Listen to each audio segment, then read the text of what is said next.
The chair I wasn't offered.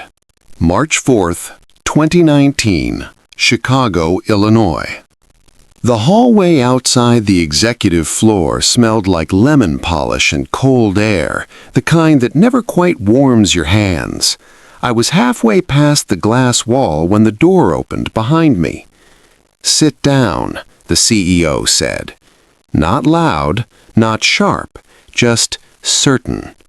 I stopped with my hand still on the strap of my laptop bag, body angled like I'd already decided where I was going next. The conference room lights were on, white and flat, reflecting off the long table where I'd spent 20 years defending numbers that held up under pressure. I was 59 years old and still standing.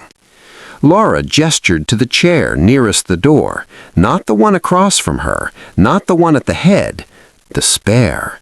I sat.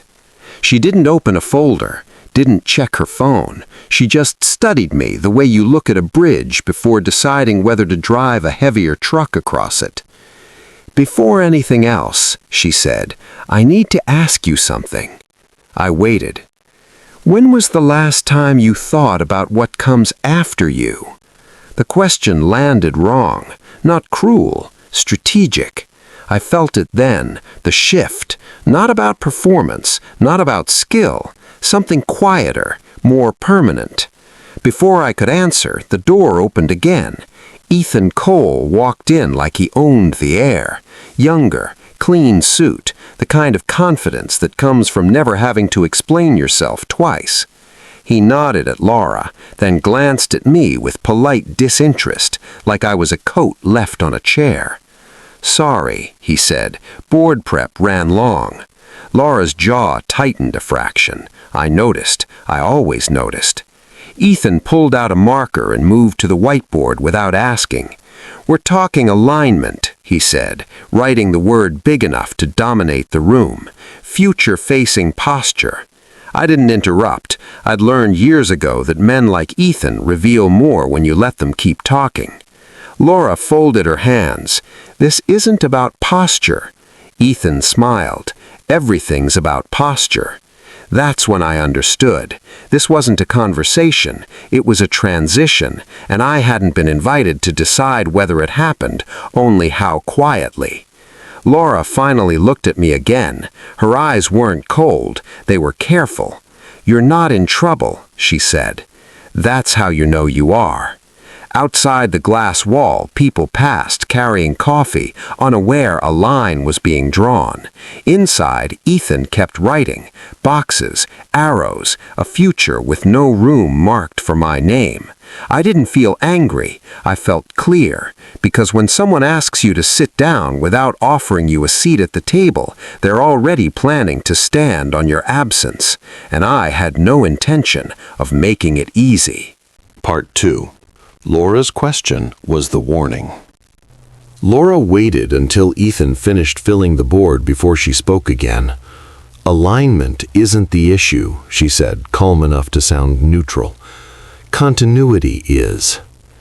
Ethan capped the marker with a click that felt louder than it should have. "That's what we're addressing."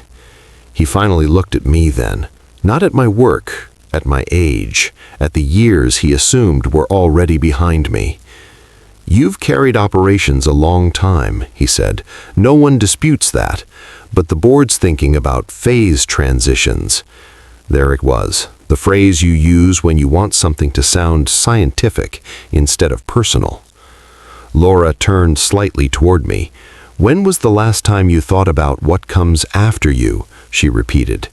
This time I answered. "Every quarter," I said. "That's why nothing breaks when I'm not in the room." "That's not exactly what we mean." I leaned back, finally settling into the chair. My knees popped. I didn't hide it. "What you mean," I said, "is optics." He didn't deny it. Laura stood and erased a corner of the board with her sleeve, slow and deliberate. She drew a single line down the center. Skill on one side, posture on the other. Ethan nodded. "Exactly." She turned to him. "Then you should be worried." The room tightened. Ethan laughed once, quick. This isn't about feelings. No, it's about outcomes. She looked at me again, and this time there was something else in her expression. Not pity, not apology, warning. The board wants a rehearsal, she said. Whiteboard session, full room. You walk them through next quarter. They'll be watching how you frame it. How I frame it? I repeated. Yes, Ethan said. Not what you know, how you present. I understood the test then. They weren't checking my work. They were checking whether I looked like someone who belonged in their future photos. And if I don't pass? I asked. Ethan didn't hesitate. Then we talk about a respectful transition. There are moments when time slows enough for memory to stack itself neatly. I saw my first day in the building, the nights I slept under my desk during outages, the systems I'd built that ran quietly because they worked. All of it reduced to posture. Laura cleared her throat. This stays between us for now. I nodded. Of course. Ethan gathered his papers. Monday, he said. Be ready. After they left, I stayed seated a moment longer. The chair wasn't uncomfortable, but it wasn't meant to be occupied for long, and that told me everything I needed to know. The email that arrived before dawn. The email hit my phone at 6:12 a.m. I was already awake. That happens when you've spent a lifetime waiting for systems to fail. You stop trusting sleep to be generous. Subject: Transition Framework, Draft. From Ethan Cole. CC, Laura. BCC'd, not by accident. No greeting, no context. Just a clean, confident assumption that I'd fall in line. The attachment laid it out in soft language meant to bruise without leaving marks. Phase transition, knowledge transfer, respectful exit. A 6-week glide path designed by someone who had never held the weight I'd been carrying. The tell wasn't the timeline, it was the verbs. I was being positioned, not consulted. By 8, I was at my desk. Same view I'd had for years. Same hum of servers through the floor. I pulled up performance logs, outage histories, cost curves. Quiet proof that the place ran because it had to, not because anyone remembered why. At 10, Ethan stopped by. He leaned against the door frame like he belonged there already. Thoughts? He asked. I'm reading, I said. He nodded, satisfied. The board appreciates professionalism. I'm sure, I said. He lowered his voice. This doesn't have to get awkward. Leave with respect, you protect your legacy. Legacy, another word men use when they want you gone without looking back. I've never left anything unfinished, I said. He smiled. That's exactly why this works. After he walked away, I didn't open the transition doc again. I opened my calendar. Laura had blocked 90 minutes for Friday. No subject line, just a location, an off-site cafe 3 blocks east, the kind executives use when walls listen too well. She arrived first, already seated, hands wrapped around a mug she hadn't touched. I didn't send that email, she said before I sat down. I know, I said. She exhaled once. They're testing you, not your skill, your willingness to step aside. And you? I asked. She met my eyes. I'm watching who blinks. That was the crack moment, the quiet one, the kind that doesn't announce itself. I don't intend to blink, I said. Good, then here's what we do. She slid a folded page across the table. 3 words at the top, written in her hand. Public Operational Review. They can't transition what they can't explain, and they can't explain what only you can prove. I didn't smile. but something settled. Because when someone tries to move you quietly, the only real defense is daylight. And Monday was coming fast. When silence becomes a signal. The public operational review went on the calendar by noon.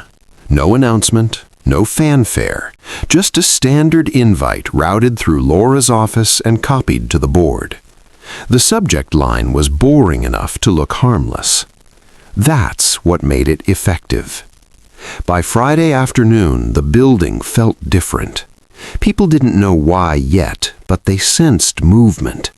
You can feel it when decisions stop being private. Hallway conversations cut short. Doors stayed closed a little longer. HR called first. Not official, just a check-in. They asked about my intentions. That word again. I intend to present accurate data, I said, as always. There was a pause, then a careful response about alignment and tone. I thanked them and hung up. Laura didn't speak to me again before Monday. That wasn't distance, that was protection. When you're about to force truth into the open, fewer fingerprints matter. Monday morning, the boardroom filled early. Not with laptops, those stayed closed, but with posture. Straight backs, neutral expressions. Ethan took a seat near the center, jacket off, sleeves rolled just enough to suggest effort. I stood at the whiteboard. Not the one from last week, a clean one.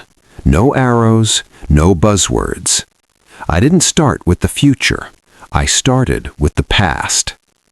Outage timelines, cost recoveries, decisions made under pressure when no one else wanted to sign their name. I spoke calmly, slowly. I let silence do some of the work. Questions came, not about innovation, about risk, about continuity, about why certain systems only seemed to make sense when I explained them. Ethan shifted. Someone asked him to clarify the transition plan. He opened his mouth and realized too late that he didn't own the language yet. He'd memorized terms, not consequences. Laura watched without reacting.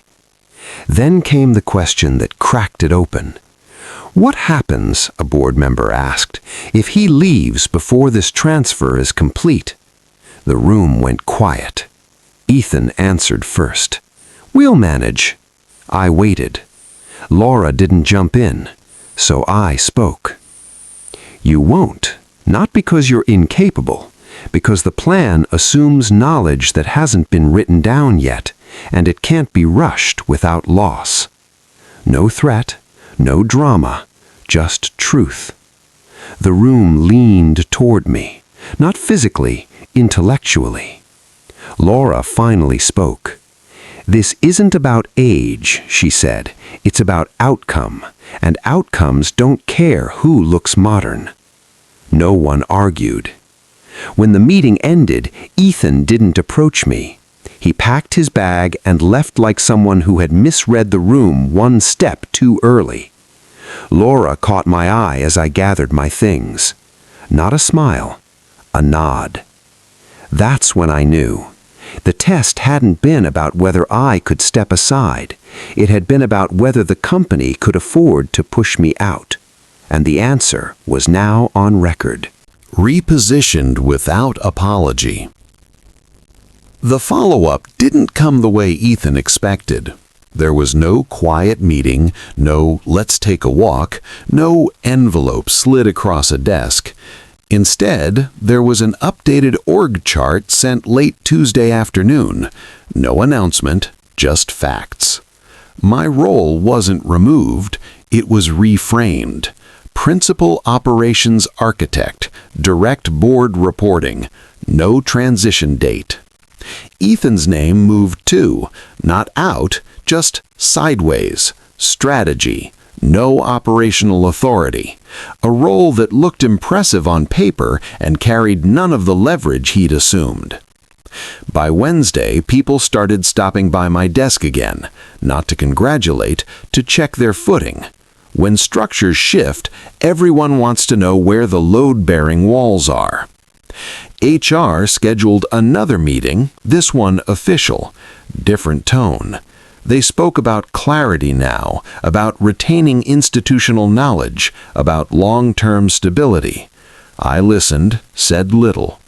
Laura joined at the end, not to add, to close.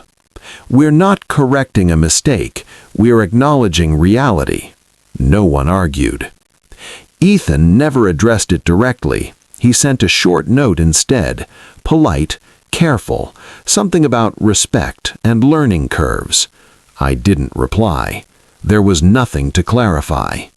The thing about trying to erase someone quietly is that it only works if no one else depends on the ink. Once the truth is visible, it rearranges things without asking permission. I didn't celebrate. I didn't feel victorious. What I felt was steady. I started leaving earlier, delegated more, documented what mattered, not to make myself replaceable, but to make the work honest. When you stop being afraid of disappearance, you can finally choose how you're present.